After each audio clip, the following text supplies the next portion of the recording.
Good morning children. Today's third chapter is The Lion Find His Roar.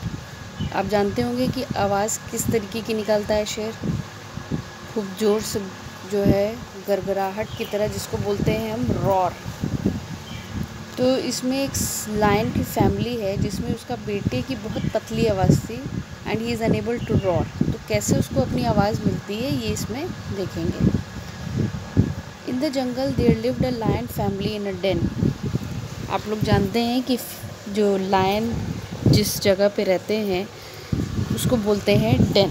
जैसे हर एक कुछ animals के रहने की जगह का नाम है, उसी तरीके से लायन जिस जगह पे रहता है उसको हम बोलते हैं डेन। गुफा की तरह होता है। There were 3 family members, lion, his lioness and his younger son जिसका नाम था शीरू। ऑल 3 वे ब्रेव, बहुत ही ब्रेव थे वो लोग। But there was a problem with Sheru. He had a very thin voice, बहुत पतली आवाज़ थी। He could not roar. One day Sheru mother told him, my dear son, one day you have to become the king of this jungle. एक दिन तो तुम्हें राजा बनना है। If you do not learn, अगर तुम सीखोगे नहीं रॉर करना तो तुम राजा कैसे बनोगे। तो इसलिए तुम डेन से बाहर निकलो, बाहर की दुनिया में जाओ और अपने रॉर को ढूंढो। शेरू अपने डेन से बाहर निकला, उसके लिए एक नई दुनिया थी, बहुत एक्साइटेड था वो। आगे चल करके उसने एक पेड़ में एक कौवे को देखा। तो उसने कहा कि कौवे भैया, मेरी जो रॉर है वो कहीं खो गई है, मुझे मिल नहीं रही है, आप प्लीज़ मुझे ढूंढने में मदद कर दीजिए। तो कौवा उसके ऊपर हंसता है ज़ोर से। तो उसने कहा, अरे हम कैसे करेंगे, हम तो अपना खेल रहे हैं, आप तुम जाओ यहाँ से, अपने आप ढूंढो। तो शीरू आगे जाता है और आगे जा कर के उसको जंगल में क्रोकोडाइल मिलता है। तो वो क्रोकोडाइल आराम से नदी के पास बैठा होता है। कहता है कि sir, said Shiru politely to the crocodile, I am Shiru and I have to find my rod. Will you help me? क्या आप मेरी मदद करेंगे? तो क्रोकोडाइल जो है आवाज़िया लेते हुए मुंह खोल करके कहता है कि ऐसा है, व्हाट रॉर, रॉर क्या होता है, मुझे डिस्टर्ब मत करो, जाओ यहाँ से, मैं तुम्हारी मदद नहीं कर सकता हूँ, मुझे जो है अपने शरीर को गर्म करना है धूप में। तो शीरू बहुत डिसअपॉइंटेड हो जाता है और कहता है कि कोई मेरी मदद ही नहीं कर रहा है। आगे जा कर के उसको एक रैबिट मिलता है, बहुत चार्मिंग लगता है, बहुत सुंदर सा लगता है वो रैबिट।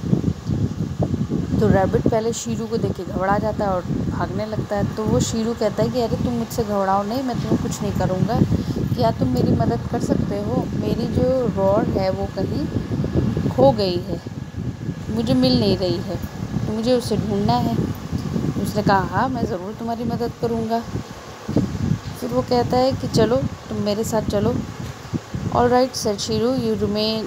वो जो है आगे जा कर के एक गुफ़ा, माउंटेन के पास एक गुफ़ा होती है, यानी डेन होता है, वहाँ पे जाके रुक जाते हैं। They spotted at this place, shall we walk inside the mountain, चले माउंटेन के अंदर।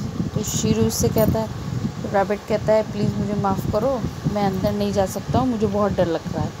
तो उसने शीरू से कहा कि ऐसा है शीरू, शीरू ने रैबिट से कहा, ठीक है तुम यहीं रहो, मैं अभी अंदर से होकर करके आता हूँ।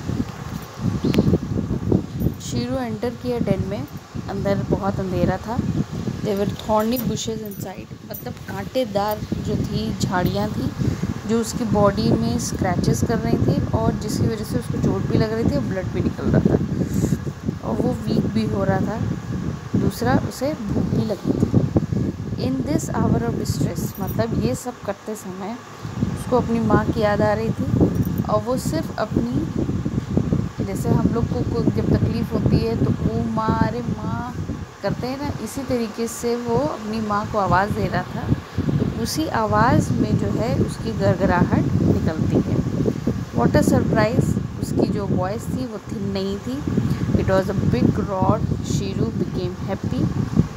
ही came out of the den. I have found my door, उसने अपने रैबिट को बताया और उससे थैंक यू कहा। फिर रैबिट वहाँ से चला गया और शीरू अपने घर जा कर के उसने अपने माँ बाप को बताया कि मेरी रॉड मुझे मिल गई है। फिर उसने कहा